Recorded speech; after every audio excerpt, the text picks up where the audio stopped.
So good morning guys. और current affairs के revision वाले वीडियो में सबसे पहले हम पुराने महीने के करंट अफेयर्स का रिवीजन करेंगे। तो हमारा पहला प्रश्न क्या है, ग्लोबल एनर्जी ट्रांजिशन इंडेक्स में भारत का स्थान क्या रहा। भारत 74 नंबर पे रहा था इस इंडेक्स में।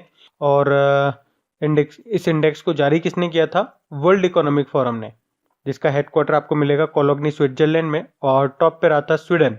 अच्छा, वर्ल्ड इकोनॉमिक फोरम के अध्यक्ष का नाम क्या है, क्लाउस स्वेब। फिर भारतीय पुरातत्व सर्वेक्षण की नई महानिदेशक डायरेक्टर जनरल के रूप में किसे नियुक्त किया गया था। तो आंसर होगा वी विद्यावती को। और ये जो आर्कियोलॉजिकल सर्वे ऑफ इंडिया है, इसके संस्थापक कौन थे, अलेक्जेंडर कनिंगम। फिर है तंजावुर नेती वर्क्स और अरंबवुर वुड नक्काशी को जीआई टैग मिला था, किस राज्य के थे ये, तो तमिलनाडु के। और उससे पहले तमिलनाडु की कदलाई मित्तई को भी जीआई टैग मिला था। फिर बताओ, बेरोजगार युवाओं को नौकरी के अवसर दिलाने में होप पोर्टल लॉन्च किया था किसने, उत्तराखंड सरकार ने। होप मतलब होता है helping out people everywhere. Uttarakhand की कैपिटल देखो, दो कैपिटल है वैसे तो, विंटर तो है इसकी देहरादून और समर कैपिटल है गैरसेन जो नई बनी थी अभी। त्रिवेंद्र सिंह रावत मुख्यमंत्री हैं, बेबी रानी मौर्य गवर्नर है। और हाँ गाइस, अनअकैडमी आपके लिए लेकर के आया है बढ़िया बैचेस ताकि आपकी तैयारी हो एकदम पक्की। तो आज ही सब्सक्राइब करें अनअकैडमी प्लस और पाएं अंकुश लांबा, आशीष अरोड़ा, निमिषा बंसल और इंडिया के और भी टॉप एडुकेटर्स एक ही प्लेटफॉर्म पर। देखो, आपको बैचेस बिल्कुल बेसिक से लेके बिल्कुल हाई लेवल तक मिल जाएंगे। और जितने भी बैचेस हैं, जितने भी कोर्सेज हैं, उनमें आपको डेडिकेटेड डाउट सेशंस भी मिलेंगे। तो ये एक ऐसा मौका है जहां पे आप एडुकेटर्स के साथ लाइव इंटरेक्ट करके अपने डाउट्स को क्लियर कर सकते हैं। और इसी सब्सक्रिप्शन में आपको मॉक टेस्ट भी मिलेंगे, डिटेल्ड एनालिसिस और एक्सप्लेनेशन के साथ। तो अगर आप बैंक एग्जाम की तैयारी कर रहे हैं तो ये सही मौका है इस अपॉर्चुनिटी का लाभ उठाने का। और देखिए, जितने भी अपकमिंग बैचेज हैं उनकी लिस्ट आपको स्क्रीन पर दिख रही होगी। और हाँ, सबसे इंपॉर्टेंट बात, जल्दी प्लस सब्सक्रिप्शन की फीस बढ़ा दी जाएगी। और हाँ, बिना कोई वक्त जाया कीजिए, सब्सक्राइब करें अनअकैडमी प्लस पर और इस मौके का फायदा उठाएं। तो करना क्या है, बेसिकली बिना कोई देरी किए जाइए और अनअकैडमी प्लस का सब्सक्रिप्शन ले लीजिए। और हाँ, सबसे इंपॉर्टेंट बात, मेरा कोड इस्तेमाल करना मत भूलिएगा। कौन सा, क्रैक एग्जाम 10, क्योंकि इसे यूज करते ही आपको 10% का इंस्टेंट डिस्काउंट मिल जाएगा, आपकी फीस कम हो जाएगी। तो जितने भी इंपॉर्टेंट लिंक्स हैं आपको नीचे डिस्क्रिप्शन में मिल जाएंगे, वहां जाकर के आप इसे चेक कर सकते हैं और इनका फायदा उठा सकते हैं। अभी हम बढ़ते हैं आगे। फिर सोशल डिस्टेंसिंग सुनिश्चित करने के लिए आई फील यू ब्रेसलेट को डेवलप किया था इटली ने। इटली की कैपिटल रोम है। फूड एग्रीकल्चर ऑर्गेनाइजेशन का हेडक्वार्टर भी यहीं पर है। फिर है Indian council for cultural relations ने किस नाम से एक सॉन्ग रिलीज किया। तो आंसर होगा यूनाइटेड वी फाइट। फिर है किस भारतीय मुक्केबाज को नाडा के डिसिप्लिनरी पैनल में दोबारा से शामिल किया गया। तो आंसर होगा अखिल कुमार को। देखो, नाडा ने अभी सुनील शेट्टी को अपना ब्रांड एम्बेसडर बनाया था और इसके डायरेक्टर जनरल हैं नवीन अग्रवाल। फिर है इम्यूनिटी बढ़ाने के लिए किसने स्पिरुलिना ग्राउंडनट चिक्की तैयार की। तो आंसर होगा central food technological research institute ने। फिर है वर्ल्ड इंटेलेक्चुअल प्रॉपर्टी ऑर्गेनाइजेशन के अगले महानिदेशक डायरेक्टर जनरल कौन बने, डैरन टैंग। ये जो वर्ल्ड इंटेलेक्चुअल प्रॉपर्टी ऑर्गेनाइजेशन है, इस ऑर्गेनाइजेशन का हेडक्वार्टर मिलेगा जेनेवा स्विट्जरलैंड में। और इंटेलेक्चुअल प्रॉपर्टी से आपको याद आता होगा एक डे, इंटेलेक्चुअल प्रॉपर्टी डे 26 अप्रैल को मनाते हैं इसे, मलेरिया डे के बाद, ऐसे याद रख सकते हैं, क्योंकि 25 अप्रैल को मलेरिया डे होता है। फिर है द सुंदरम वेटांगो नामक श्वसन यंत्र विकसित किया किसने, आईआईटी मद्रास ने, ताकि लोगों को सांस लेने में सहायता मिल सके। बढ़ते हैं आगे। फिर है पंजाब की पहली महिला मुख्य सचिव, बताओ क्या नाम है उनका, विनी महाजन, चीफ सेक्रेटरी बनी है अभी पंजाब की पहली महिला। फिर है टॉप 30 स्टार्टअप इकोसिस्टम लिस्ट में शामिल होने वाला एकमात्र भारतीय शहर बेंगलुरु रहा। और वैसे इस लिस्ट में ये 26वें नंबर पे है। और इसमें टॉप पे कैलिफोर्निया का सिलिकॉन वैली रहा। मतलब इस लिस्ट में उन अच्छे शहरों को शामिल किया गया है जहां के स्टार्टअप्स ग्लोबली सफलता प्राप्त कर रहे हैं। और इस लिस्ट को जारी किया स्टार्टअप जिनोम ने। फिर है एमएसएमई डे कब मनाया जाता है, 27 जून को मनाया जाता है। एमएसएमई मंत्री आप जानते हो नितिन गडकरी हैं और अभी इसके सचिव बने थे अरविंद के शर्मा। फिर है नासा ने अपने मुख्यालय का नाम किसके नाम पर रखने की घोषणा की थी, और वैसे है कहाँ इसका मुख्यालय, हेडक्वार्टर वॉशिंगटन डीसी में है। और मैरी डब्ल्यू जैक्सन के नाम पे इसका नाम रखने की घोषणा की नासा ने। फिर है किस राज्य की सरकार ने महापरवाना योजना शुरू की, ये महाराष्ट्र की है योजना। तो राज्य में उद्योगों को आकर्षित करने के लिए इसको शुरू किया गया। फिर है भारत के ग्रेट टेस्ट बल्लेबाज कौन बने? तो आंसर होगा राहुल द्रविड़ बने थे। फिर है किस देश ने 2023 तक पहले पर्यटक को स्पेस वॉक पर ले जाने की घोषणा की? तो आंसर होगा रशिया ने। तो रशिया में जो रशिया एनर्जी स्पेस कॉरपोरेशन है उसने ऐसा कहा। फिर है किस अंतरराष्ट्रीय खेल संगठन ने एक online tool road to Tokyo launch किया? तो आंसर होगा वर्ल्ड एथलेटिक्स ने। तो अगले साल आपको पता है जो ओलंपिक होने वाले हैं, पोस्टपोन कर दिया था इस साल वाले को, तो ये अब अगले साल होंगे ओलंपिक गेम्स टोक्यो में। तो उसके लिए योग्यता प्रक्रिया को ट्रैक करने के लिए है ये। वर्ल्ड एथलेटिक्स का हेडक्वार्टर मोनाको में है। इसके प्रेसिडेंट हैं सेबेस्टियन कोई। फिर किस फुटबॉल क्लब ने प्रीमियर लीग का खिताब जीता? तो आंसर होगा लिवरपूल ने। इंग्लैंड का फुटबॉल क्लब है। फिर किस अंतरराष्ट्रीय संगठन ने गरीबी उन्मूलन के लिए गठबंधन लॉन्च किया? तो आंसर होगा यूनाइटेड नेशन ने।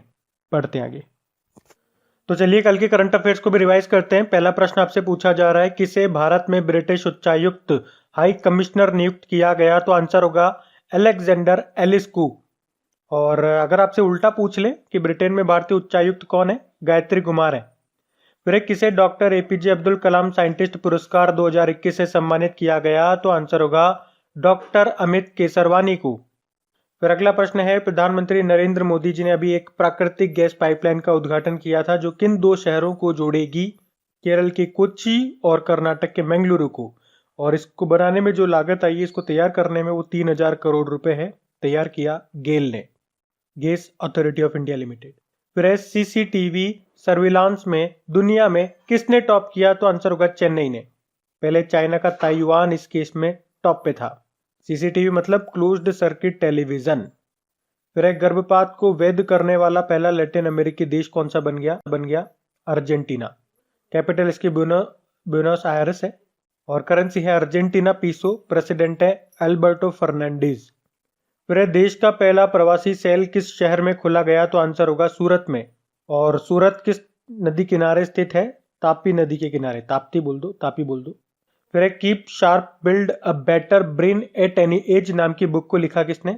संजय गुप्ता ने। अभी संजय कपूर नाम भी न्यूज में था। ऑल इंडिया चेस फेडरेशन के नए प्रेसिडेंट बने थे। फिर टेस्ला ने दुनिया का सबसे बड़ा सुपर चार्जर स्टेशन किस देश में लॉन्च किया? चाइना में, चाइना के शंघाई में, जहां 72 स्टॉल्स हैं इसके। फिर कौन सा राज्य चौथे वैश्विक आयुर्वेद महोत्सव का आयोजन करेगा? केरल। फिर है कौन सा राज्य 23 जनवरी को देश नायक दिवस के रूप में मनाएगा? पश्चिम बंगाल मनाएगा। नेताजी सुभाष चंद्र बोस जी की जयंती होती है उस दिन। फिर है किस मध्य एशियाई देश ने मृत्युदंड को समाप्त कर दिया पूरी तरह? तो आंसर होगा कजाकिस्तान। कजाकिस्तान की कैपिटल नूर सुल्तान है। कजाकिस्तानी तेंगे यहाँ की करेंसी है।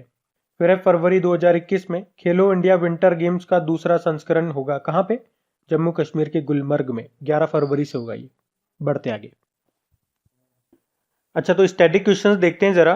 पहला प्रश्न पूछा जा रहा है, वर्ल्ड वाटर मॉनिटरिंग डे ये हमने मनाया 18 सितंबर को, यानी कि विश्व जल निगरानी दिवस, जिसकी थीम थी सॉल्व वाटर। फिर बताओ आरबीआई के सबसे कम समय तक के गवर्नर रहे थे, उनका नाम क्या है? अमिताभ घोष उनका नाम है। 21 दिनों के लिए ये आरबीआई के गवर्नर रहे थे। 16वें नंबर के थे, जिनका भी निधन हो गया। वर्तमान में तो जो आरबीआई के गवर्नर है वो शक्तिकांत दास हैं, 25वें नंबर के। फिर एक ग्लोबल सिटी इंडेक्स 2020 जो आया था उसमें टॉप पे रहा कौन? सिंगापुर टॉप पे रहा। और भारत का दिल्ली इसमें 86 नंबर पे था। हैदराबाद 85 पे था। फिर सूडान की कैपिटल क्या है? सूडान एक नॉर्थ अफ्रीकन कंट्री है जिसकी कैपिटल होती है खार्तूम।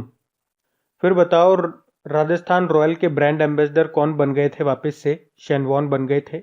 और Jinnah his success failure and role in history नाम की बुक को किसने लिखा? इश्तियाक अहमद ने लिखा है।